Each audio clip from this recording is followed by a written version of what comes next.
सवाल ये भी है कि क्या आम आदमी पार्टी की प्राथमिकताएं सही हैं? मेरे पास कुछ आंकड़े हैं जो मैं दिखाना चाहता हूं, आपको तो पता ही है, जो लोग यहाँ बैठे हैं वो देखें। यह है आम आदमी पार्टी का हाल के जो विधानसभा चुनाव थे उसमें क्या ट्रैक रिकॉर्ड था। और अगर हम देखें तो जो नोटा से खराब स्थिति है आप लोगों की, ये देखिए, मध्य प्रदेश में 66 उम्मीदवार थे, जीता कोई नहीं।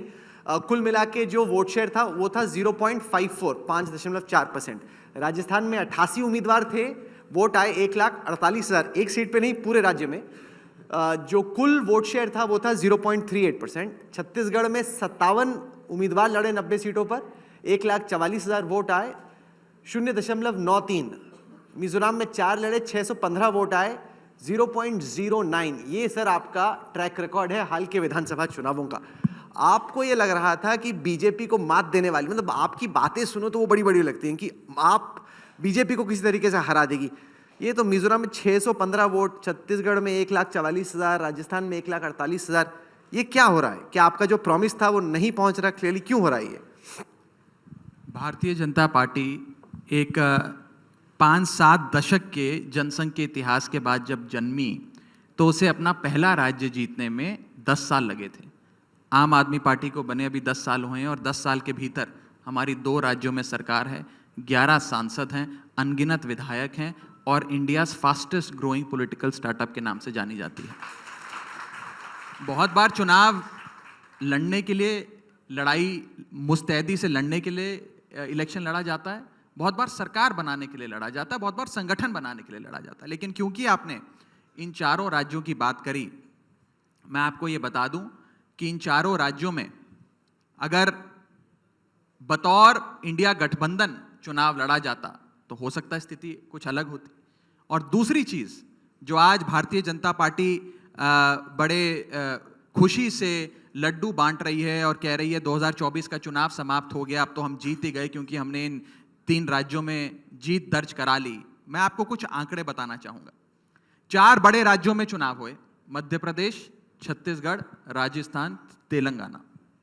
इन चारों राज्यों में कुल मिलाकर 11 करोड़ लोगों ने वोट डाला। ध्यान से सुनिएगा मेरी बात। इन 4 बड़े राज्यों में कुल मिलाकर इस विधानसभा चुनाव में 11 करोड़ लोगों ने वोट डाला।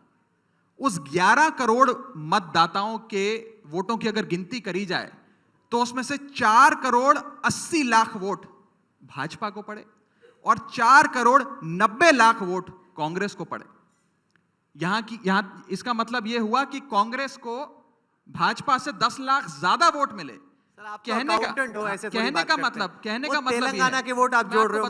मैं बता रहा हूं क्यों ना जोड़ें। तो 5 राज्यों के चुनाव देखेंगे। जब अकाउंटेंट नेता बन जाए तो जो आपके जो डेटा की अंडरस्टैंडिंग है उसको आप मिसयूज करके कुछ भी बनाए थे। बात करने दीजिए। तेलंगाना का वोट आप यहाँ जोड़ रहे हैं। क्यों ना जोड़ूं? जब 4 राज्यों में चुनाव हुए तो मैं क्यों ना जोड़ूं? और चलो मैं 5 राज्यों की बात करता हूं। फिजिक्स के मार्क्स जोड़े जाते हैं फिजिक्स के एग्जाम में, बायोलॉजी के मार्क्स थोड़ी जोड़ के कहते हैं फिजिक्स और बायोलॉजी मिला दो तो मेरे साइंस में इतने आए। मैं आगे चलता हूं। तो बेस्ट ऑफ 4 थोड़ी देखा जाता है। आपको कोई बेस्ट ऑफ 3 या बेस्ट ऑफ 2 बोल भी इतने कॉन्फिडेंस से रहे हैं मुझे अगर आदमी ना पकड़ पाए बोले यार ये तो बड़ी कमाल की बात कर रहे हैं, कांग्रेस के ज्यादा वोट आए थे। मैं अपनी बात समाप्त कर लेता हूं। पहली बात यह है कि जब आप एग्जाम में बैठते हैं तो आप सारे एग्जाम्स में बैठते हैं। अब आपने आम आदमी पार्टी के लिए 4 राज्य दिखाए जहां हमारा कोई अस्तित्व नहीं था। मैंने भाजपा का तेलंगाना दिखा दिया तो आपको दर्द होने लग गया। चारों राज्यों की बात हो ना, अब क्यों दर्द हुआ आपके दिल में? आम आदमी पार्टी के 4 राज्य दिखा रहे हो और कह रहे हो आम आदमी पार्टी का सुपड़ा साफ हो गया, तो वहां तो हमारा अस्तित्व ही नहीं है। हम तो संगठन बनाने के लिए चुनाव लड़े। भाजपा जो तेलंगाना में 50 साल से चुनाव लड़ रही है, मैं तेलंगाना दिखा दिया तो आपको दर्द होने लग रहा है कि बेस्ट ऑफ 3 दिखाओ। मैं तो चारों राज्य दिखाऊंगा। मेरी आगे बात सुनिए। 4 बड़े राज्यों में चुनाव हुआ, 11 करोड़ वोट पड़े और भाजपा को 4 करोड़ 80 लाख वोट मिले, बाकी सारा वोट विपक्ष का। एक चीज। दूसरी चीज, 4 भी छोड़िए राहुल जी, 5 राज्यों की बात करते हैं। 5 राज्यों में भी चुनाव हुए, छत्तीसगढ़, राजस्थान, मध्य प्रदेश, तेलंगाना, मिजोरम। इन 5 राज्यों में कुल मिलाकर 84 सीट्स हैं लोकसभा की, 84 सीटें। इन 84 सीटों में से आज भाजपा के पास 65 सीटें हैं।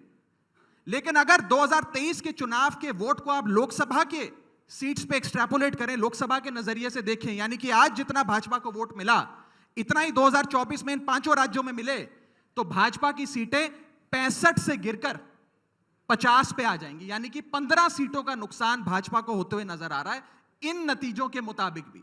तो भारतीय जनता पार्टी को ज्यादा खुशी मनाने की उसमें जरूरत दिक्कत नहीं है ये इन राज्यों के कि चुनावों ये को तो देखते हुए। विधानसभा के चुनाव थे, उसमें लोकल इश्यूज पे साधारण तौर पे चुनाव होता है, आप उसको जोड़ के कर रहे हैं।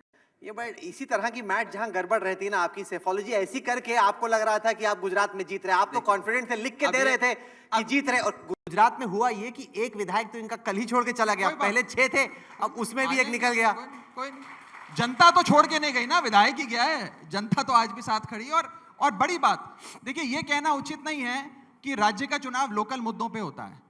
जब भाजपा जीत जाती है तो कहते हैं प्रधानमंत्री के नाम पे जीती, जब मैं कोई दूसरे आंकड़े दिखाता हूं तो कहते हैं राज्य का चुनाव तो लोकल स्तर पे होता है। ये बात नहीं। और दूसरी बात मैं आपको बताना चाहूंगा, 2018 में ये तीनों राज्य भाजपा हार गई थी, लेकिन 19 में भाजपा की सरकार बन गई। 2003 में ये तीनों राज्य भाजपा हार गई थी, कांग्रेस की सरकार बन गई। तो फिर 23 में तीनों राज्य भाजपा जीत गई। उस लॉजिक के हिसाब से भी 24 का चुनाव भाजपा को हारना चाहिए।